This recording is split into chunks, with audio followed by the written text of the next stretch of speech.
Hi, I'm Mickey Gilbert, and my company, Gilbert Engineering, we do auto accident reconstruction. I'm a professional engineer, and we look at car accidents and really try to look at the damage on a car to really determine or help us determining what happened during the accident. If you look, we do everything. We take a damaged vehicle and go through and note damage to the vehicle. We take specifications along the vehicle. We really take everything about the vehicle, damage-wise and specification-wise, we can. Once the vehicle then rolls over or something like that, some accident happens after the emergency, then of course the vehicle gets damaged, and we've got all kinds of things on the vehicle that we note with that. For example, you've got scratch patterns which are indicated by tape. We have different tape along the whole panels which help us understand how many times a certain panel of the vehicle comes into contact with the ground.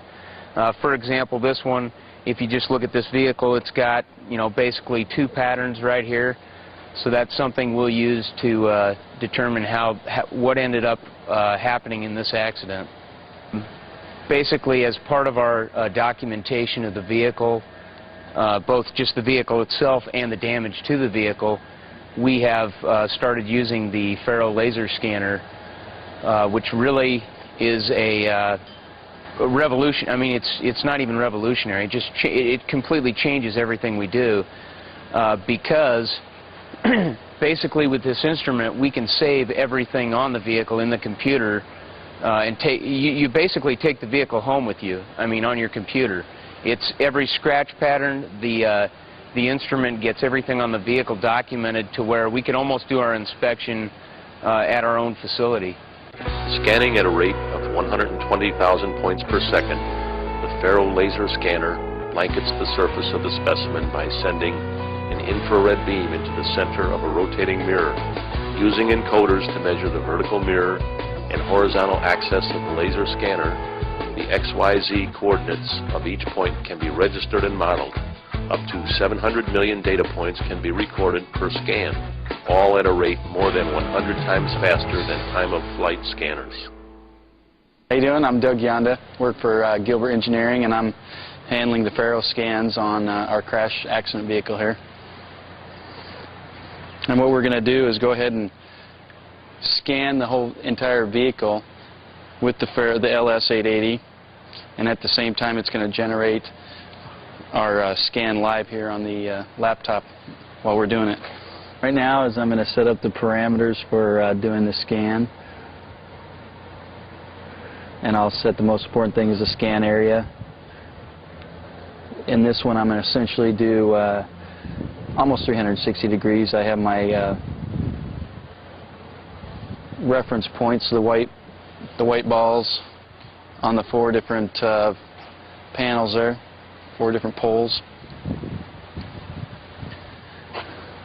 and I'll use those to line up my 4 scans. I'll do one scan on each side of the vehicle, so 4 total, and then we'll use the register spheres to line up all 4 scans and make it truly 3-dimensional. So we'll go ahead and start a scan here on this side. This is my last one actually of this vehicle. And once I tell it how far I want it to scan, then I just hit start scan, and that's it. It'll scan the vehicle and it'll catch all the registration spheres. And at this resolution it's only going to take I think like 2 minutes, 2.5 minutes. So very quickly. And as I scan it generates the image right on the laptop. Before we had the scanner, really what we relied on solely was really photographic evidence. We sometimes, if we had need to analyze the roof crush or the damage to the vehicle's body in any way, we would just use a standard total station. The problem with a total station is you can sit there for 3 hours and get maybe a couple hundred points. You know, with this scanner, we're basically done in a half hour, and we've got millions of points with the entire vehicle preserved. So the total station was a very archaic way of doing what we do now. Okay, well, so now we have the vehicle scanned into the computer. So what we're going to do with the data and information is we'll be able to go back to the lab and look at the vehicle, be able to compare it to an undamaged vehicle, and determine exactly the amounts of crush on the vehicle, on all the panels like the roof. We'll be able to tell exactly how far the roof moved down. We'll be able to save, like I said before, all of the data like scratch marks and everything like that. We'll be able to go back and analyze that in our lab back at home. So I mentioned scratch marks. What we do is we look at the scratch marks to determine contact with the ground when the vehicle was in contact while it was rolling over. You can see that we've got a lot of roof crush in this area here.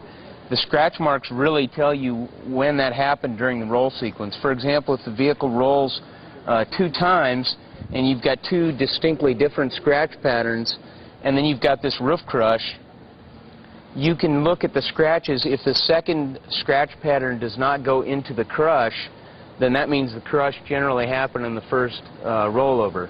So by just analyzing the valleys and things in the crush and where the scratches are, we'll be able to determine when that crush happened during the accident sequence.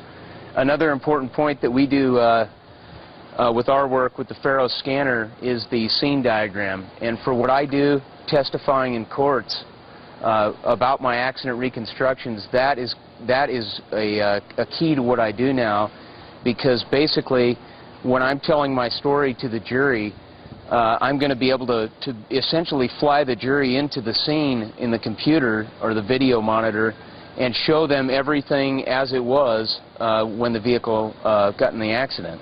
It's a really good tool for the vehicle, but another aspect of it is the scene. Putting those two together, it paints almost a perfect picture of the accident.